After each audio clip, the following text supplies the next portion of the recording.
नमस्कार मित्रांनो, शेतकऱ्यांना तात्काळ मदत दिली जाणार आहे अशी माहिती राज्याचे उपमुख्यमंत्री देवेंद्र फडणवीस यांच्या माध्यमातून पूर्ण देण्यात आली आहे।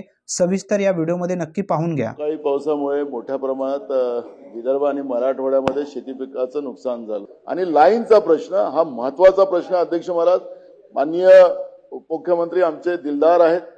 हे त्यांनी आता आणलं तर ते 12 तास नाही 24 तास पण शेतकऱ्यांना शेतीच्या पंपाला विद्युत देतील आणि हे झालेल्या नुकसान भरपाईचं तातडीनं मदत करणं हा त्याच्यातला एक महत्त्वाचा भाग आहे अध्यक्ष महाराज।